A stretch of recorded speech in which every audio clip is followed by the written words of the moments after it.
आदाब।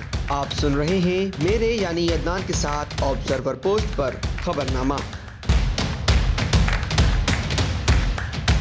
शुरुआत करते हैं आज की मुख्य हेडलाइंस के साथ। गौतम अडानी पर अमेरिका में लगा धोखाधड़ी का आरोप, दावा सोलर एनर्जी कॉन्ट्रैक्ट के लिए 2000 करोड़ की रिश्वत ऑफर की। राहुल बोले पीएम मोदी अडानी को बचा रहे हैं, 2000 करोड़ का घोटाला करके भी बाहर। भाजपा का जवाब, मां बेटे खुद जमानत पर हैं। सीबीएसई ने 10वीं 12वीं की डेटशीट की जारी, 15 फरवरी से 4 अप्रैल के बीच 44 लाख स्टूडेंट देंगे परीक्षाएं। हरियाणा चुनाव से जुड़ा ईवीएम हैकिंग का मामला हाईकोर्ट पहुंचा, 4 सीटों पर 3000 से कम था मार्जिन। हरियाणा में पुष्पा 2 फिल्म के बहिष्कार की धमकी, मां काली के अवतार में नजर आए एक्टर अल्लू अर्जुन, फिल्म से सीन हटाने की मांग। गाजा में जारी युद्ध पर इस्राएली पीएम नेतन्याहू के खिलाफ इंटरनेशनल कोर्ट ने किया अरेस्ट वारंट जारी, पूर्व रक्षा मंत्री योव गैलेंट का नाम भी शामिल। 24 नवंबर को ऑस्ट्रेलिया पहुंचेंगे रोहित शर्मा, कल से शुरू हो रही है बॉर्डर गावस्कर ट्रॉफी के दूसरे टेस्ट से संभालेंगे टीम की कप्तानी। अब खबरें विस्तार से। अमेरिका में उद्योगपति गौतम अडानी समेत 8 लोगों पर अरबों रुपए की धोखाधड़ी के आरोप लगे हैं। यूनाइटेड स्टेट अटॉर्नी ऑफिस का कहना है कि अडानी ने भारत में सोलर एनर्जी से जुड़ा कॉन्ट्रैक्ट हासिल करने के लिए भारतीय अधिकारियों को $265 मिलियन यानी करीब 2200 करोड़ रुपए की रिश्वत दी थी या देने की कोई योजना बना रहे थे। यह पूरा मामला अडानी ग्रुप की company Adani green energy limited और एक अन्य फर्म से जुड़ा हुआ है।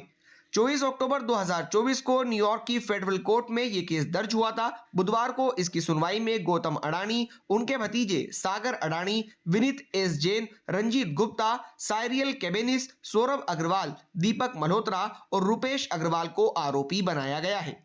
रॉयटर्स की रिपोर्ट के मुताबिक गौतम अडानी और सागर के खिलाफ गिरफ्तारी वारंट भी जारी किया गया है। सागर अडानी ग्रीन एनर्जी लिमिटेड के अधिकारी हैं। अडानी पर आरोप है कि रिश्वत के इन पैसों को जुटाने के लिए उन्होंने अमेरिकी निवेशकों और बैंकों से झूठ बोला। अमेरिका में मामला इसलिए दर्ज हुआ क्योंकि प्रोजेक्ट में अमेरिका के इन्वेस्टर्स का पैसा लगा था और अमेरिकी कानून के तहत उस पैसे को रिश्वत के रूप में देना अपराध है। गुरुवार को राहुल गांधी ने अमेरिका में गौतम अडानी पर लगे करप्शन के आरोपों पर प्रेस कॉन्फ्रेंस की। उन्होंने कहा कि अडानी जी 2000 करोड़ रुपए का स्कैम कर रहे हैं और बाहर घूम रहे हैं क्योंकि पीएम मोदी उन्हें प्रोटेक्ट कर रहे हैं।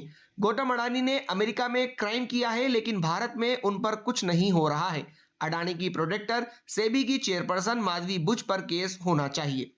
राहुल के बाद भाजपा की तरफ से भी प्रेस कॉन्फ्रेंस की गई जिसमें कहा गया कि अडानी ग्रुप के खिलाफ अमेरिकी केस में नामित चारों राज्यों में भाजपा की सरकार नहीं थी। छत्तीसगढ़ में कांग्रेस और तमिलनाडु में उसकी सहयोगी पार्टी की सरकार थी। बीजेपी सांसद और संबित पात्रा बोले कि राहुल गांधी ने अपनी प्रेस कॉन्फ्रेंस में कहा कि कांग्रेस पार्टी न्यायपालिका का भी काम कर रही है, मां बेटे जमानत पर हैं और वे न्यायपालिका का काम कर रहे हैं। उनमें से आधे जमानत पर हैं और वे न्यायपालिका का काम कर रहे हैं।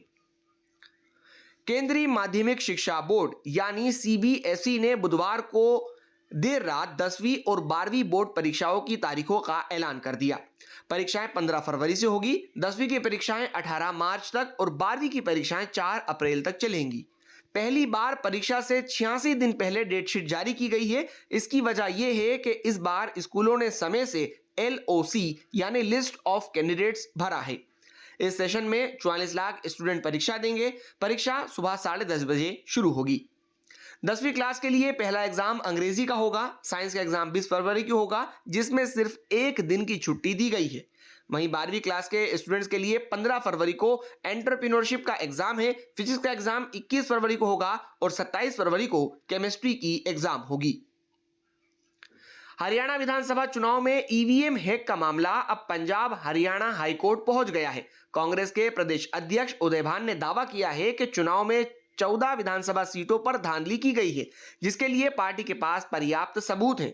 कांग्रेस ने जिन 14 सीटों पर ईवीएम हैकिंग का दावा किया है उनमें 4 सीटें ऐसी हैं जिन पर हार जीत का अंतर 3000 से कम है। वहीं एक विधानसभा सीट ऐसी भी है जिस पर भाजपा उम्मीदवार ने महज 32 वोटों से जीत दर्ज की है।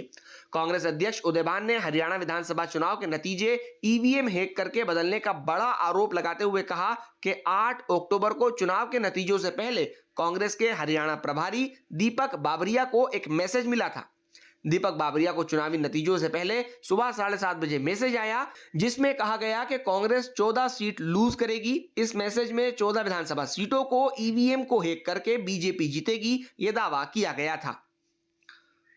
हरियाणा के हिसार जिले के गांव में साउथ इंडियन फिल्म पुष्पा 2 के खिलाफ थाने में शिकायत दर्ज कराई गई है।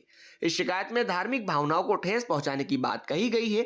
पुलिस ने अभी इस मामले में कोई केस दर्ज नहीं किया है। इस मामले के जांच अधिकारी गौतम कुमार का कहना है कि अभी शिकायत आई है, उच्च अधिकारियों से विचार विमर्श के बाद ही इस पर आगे की कार्रवाई की जाएगी।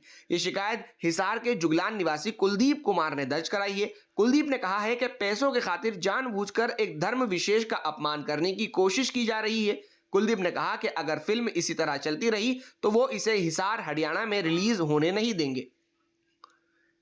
इजरायली प्रधानमंत्री बेंजामिन नेतन्याहू के खिलाफ इंटरनेशनल क्रिमिनल कोर्ट यानी आईसीसी ने गुरुवार को अरेस्ट वारंट जारी किया है।